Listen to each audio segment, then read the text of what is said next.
بسم اللہ الرحمن الرحیم۔ ایک نئی تاریخی ویڈیوز کے ساتھ حاضر ہیں۔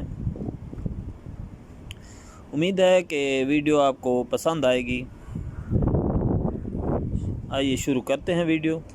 لاش جوتوں اور کپڑوں سے پہچانی گئی۔ سیاہ رنگ کے بوٹ کی آب و تاب ابھی تک باقی تھی۔ تلوے کے ایک کونے میں مگرمچھ کی تصویر بھی موجود تھی اور بکل کی سنہری نکل بھی قائم تھی۔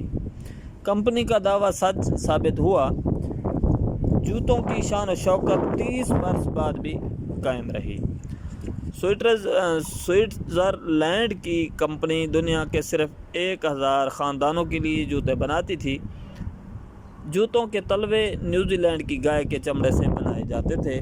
یہ سنہری چمڑے اور نیلے سنگوں والی گائے ہے اور دنیا کی کسی دوسرے خطے میں گائے کی یہ قسم نہیں ملتی۔ جوتے کی ٹو برازیل کے مگرمچھوں کی جلد سے بنائی جاتی ہے۔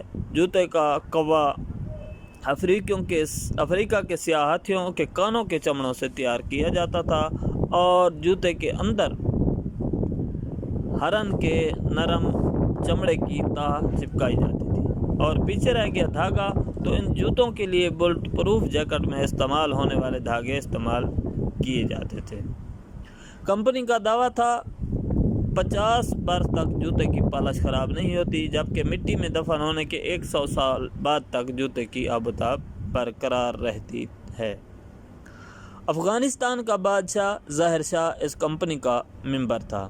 ظاہر شاہ جلا وطن ہوا تو سردار داؤد نے اس کمپنی کی ممبرشپ لے لی اور اس کے بعد اس نے ہمیشہ اس کمپنی کا جوتا استعمال کیا، یہاں تک کہ جب 1978 کو اسے خاندان کے ساتھ قتل کر دیا گیا اور قتل کے بعد اس کی لاش جیپ کے ساتھ باندھ کر کابل شہر میں گھسیٹی گئی تو اس وقت بھی اس نے یہی جوتا پہن رکھا تھا۔ وہ ایک بدقسمت حکمران تھا، اسے مرنے کے بعد غسل، کفن اور جنازہ نصیب نہیں ہوا تھا۔ لوگوں نے 2 بڑی قبریں کھودی تھیں اور اسے اور اس کے خاندان کے 30 افراد کے ساتھ ان میں سے کسی ایک قبر میں دفن کر دیا تھا۔ اس کے خاندان کے کسی فرد کا جنازہ نہیں پڑھایا گیا تھا۔ وہ 30 برس تک اس قبر میں پڑا رہا تھا، لیکن 26 جون سن 2008 کو ایک اتفاقی کھدائی کے دوران یہ دونوں قبریں دریافت ہوئیں اور یوں جوتوں کے باعث اس کی نعش شناخت کر لی گئی۔ یہ جوتوں کے ذریعے شناخت ہونے والی دنیا کی پہلی لاش تھی اور دنیا کو پہلی بار جوتوں نے بتایا کہ ان کا مالک جنرل سردار محمد داؤد خان تھا۔ سردار محمد داؤد خان افغانستان کے شاہی خاندان محمد زئی سے تعلق رکھتا تھا۔ وہ 18 جولائی سن 1909 کو پیدا ہوا۔ اس نے ابتدائی تعلیم جلیلی سکول کابل، ثانوی تعلیم امینیہ کالج اور اعلیٰ تعلیم فرانس سے حاصل کی۔ وہ سینٹ کرائی ملٹری اکیڈمی کا گریجویٹ تھا۔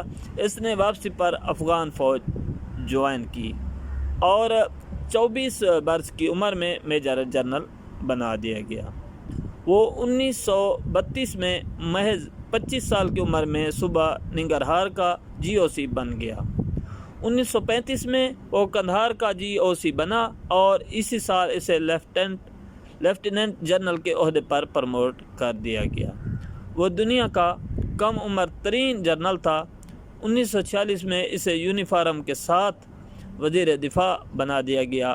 وہ پیرس، برن اور برسلز کے لیے سفیر بھی بنایا گیا اور اسی دوران افغانستان کے بادشاہ محمد ظاہر شاہ نے اسے اپنی ہمشیرہ شہزادی زینب کا رشتہ بھی دے دیا۔ وہ 1952 میں شاہ کے ذاتی ایلچی کی حیثیت سے سوویت یونین کے صدر مارشل سٹالن کی تدفین کے لیے ماسکو گیا اور یہاں سے اس کی زندگی کا دوسرا دور شروع ہوا۔ وہ روسی حکمرانوں اور KGB کا منظور نظر بنا اور اس نے اس کی پشت پناہی کا آغاز کر دیا۔ ستمبر 1953 کو شاہ نے اسے افغانستان کا وزیر اعظم بنا دیا۔ وہ دنیا کا یونیفارم میں پہلا وزیر اعظم تھا۔ وہ وزیر اعظم بھی تھا، وزیر دفاع بھی اور آرمی چیف بھی۔ اس نے وزیر اعظم کا حلف اٹھاتے ہی اپنے بھائی سردار محمد عظیم کو افغانستان کا وزیر خارجہ بنا دیا اور آہستہ آہستہ پورے ملک کے اختیارات اپنے قبضے میں لے لیے۔ وہ سوویت یونین کا فکری حلیف تھا، چنانچہ اس نے روس کے کہنے پر پاکستان میں پشتونستان کی تحریک شروع کرا دی۔ ظاہر شاہ سردار داؤد کے عزائم اور طال عزمہ فطرت کو پہچان گیا، چنانچہ اس نے 3 مارچ سن 1963 کو اس سے استعفیٰ لے لیا، جس کے بعد سردار داؤد نے شاہ کے خلاف سازشیں شروع کر دیں۔ شاہ کو اطلاع ملی تو اس نے 1 اکتوبر 1964 کو افغانستان کا آئین بدل دیا، جس کی روح سے اب افغانستان کے شاہی خاندان کا کوئی رکن براہ راست سیاست میں حصہ نہیں لے سکتا تھا۔ شاہ نے سردار داؤد کا راستہ روکنے کا بندوبست تو کر دیا، لیکن وہ یہ بھول گیا کہ دنیا کا مضبوط سے مضبوط ترین آئین بھی فوج کا راستہ نہیں روک سکتا۔ چنانچہ 17 جولائی سن 1973 کو ظاہر شاہ علاج کے سلسلے میں اٹلی گیا اور پیچھے سے سردار داؤد نے شاہ کا تختہ الٹ دیا اور ملک میں مارشل لاء لگا دیا۔ اس نے 1964 کا آئین منسوخ کیا، افغانستان کو جمہوری افغانستان کا نام دیا اور بیک وقت افغانستان کا صدر، وزیر اعظم اور سینٹرل کمیٹی کے چیئرمین کا عہدہ سنبھال لیا۔ اس نے 28 جولائی کو پارلیمنٹ بھی توڑ دی اور وہ ملک کا مطلق العنان حکمران بن گیا۔ وہ ایک روشن خیال اور اعتدال پسند شخص تھا۔ اس نے اقتدار سنبھالتے ہی ملک میں پردے اور داڑھی پر پابندی لگا دی۔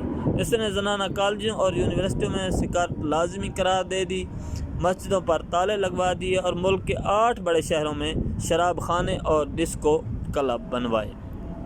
سردار داؤد کے دور میں کابل سیاحوں کے لیے عیاشی کا اڈہ بن گیا۔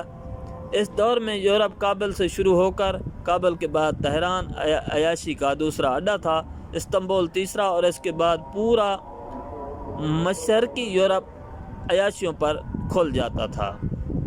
سردار داؤد نے پورے ملک میں سینکڑوں کی تعداد میں عقوبت خانے بھی بنا رکھے تھے۔ خفیہ اداروں کے اہلکار اس کے مخالفین کو دن دہاڑے اٹھا لے جاتے تھے اور اس کے بعد کسی کو ان کا نام اور پتہ تک معلوم نہیں ہوتا تھا۔ سردار داؤد کے زمانے میں 30,000 کے قریب لوگ مسنگ پیپل کہلائے اور ان لوگوں کے لواحقین کو بعد ازاں ان کی قبروں تک کا نشان نہ ملا۔ جنوری 1974 کو اس کے خلاف ایک چھوٹی سی بغاوت ہوئی، لیکن اس نے تمام باغیوں کے سر قلم کرا دیے۔ ایک طرف اس کے مظالم جاری تھے اور دوسری طرف وہ عالمی میڈیا کو ایک جمہوریت پسند اور روشن خیال لیڈر کا چہرہ پیش کر رہا تھا۔ اس نے روس کے ساتھ ساتھ مغرب کے ساتھ بھی تعلقات استوار کیے۔ 27 فروری 1977 کو اس نے ملک کو نیا آئین دیا، ملک میں سردارتی طرز حکومت اور یک جماعتی نظام قائم کر دیا، اور یہ وہ وقت تھا جب اس کا اعتماد آسمان کو چھونے لگا۔ اس نے مارچ 1977 کو نئی کابینہ بنائی اور اس کابینہ کے سارے عہدے اپنے خاندان اور دوستوں میں تقسیم کر دیے۔ اس وقت تک ملک میں اس کے خلاف لاوا پک چکا تھا، چنانچہ ملک کی 2 بڑی سیاسی جماعتیں خلق اور پرچم پارٹی اس کی مخالف ہو گئیں۔ ملک میں ہنگامے، سیاسی قتل و غارت اور مظاہرے شروع ہو گئے۔ وہ ظالم انسان تھا، لہٰذا اس نے اپنی عادت کے مطابق مخالفین کو قتل کرانا شروع کر دیا۔ اس نے 17 اپریل 1978 کو اپنے سب سے بڑے مخالف کمیونسٹ لیڈر میر اکبر خان کو قتل کرا دیا، اور یہ وہ قتل تھا جس نے سردار داؤد خان کے خلاف نفرت کو ایک جھنڈے پر جمع کر دیا۔ اور میر اکبر کے قتل کے محض 10 دن بعد 27 اپریل کو سردار داؤد کے خلاف فوجی بغاوت ہوئی اور فوج نے اسے، اس کے بھائیوں، بیویوں، بیٹیوں، پوتوں اور پوتیوں کو گولی مار دی۔ اس بغاوت میں سردار سمیت اس کے خاندان کے 30 افراد ہلاک ہوئے۔ داؤد کی لاش کو جیپ کے ساتھ باندھا گیا اور کابل شہر میں گھسیٹا گیا۔ داؤد کی لاش جس جگہ سے گزرتی تھی لوگ اس پر تھوکتے تھے اور اسے ٹھڈے مارتے تھے۔ شام کو جب لاش کا سفر مکمل ہوا تو اسے جنازے، غسل اور کفن کے بغیر خاندان کی دوسری لاشوں کے ساتھ اجتماعی قبر میں دفن کر دیا گیا۔ یوں سردار محمد داؤد خان کی لاش 30 برس تک ایک گمنام قبر میں پڑی رہی، لیکن پھر 26 جون سن 2008 کو کھدائی کے دوران کابل شہر میں 2 اجتماعی قبریں دریافت ہوئیں۔ ان قبروں میں 16 لاشیں تھیں۔ ان لاشوں میں سے ایک لاش کے پاؤں پر مگرمچھ کی کھال کا جوتا تھا۔ جو ہی جوتے پر پڑی خاک جھاڑی گئی، اس کی پالش چمکنے لگی اور یوں اس جوتے نے یہ راز فاش کر دیا اور سردار داؤد کی لاش سامنے آ گئی۔ میں نے یہ خبر پڑھی تو میں نے کانوں کو ہاتھ لگایا اور اللہ تعالیٰ کے حضور توبہ کی۔ اللہ تعالیٰ کا نظام بھی کیسا عجیب ہے، وہ جب کسی ظالم سے نفرت کرتا ہے تو اس کی قبر کی بھی بخشش نہیں ہوتی، اور ظالم کے مرنے کی 30 برس بعد اس کی سزا ختم نہیں ہوتی۔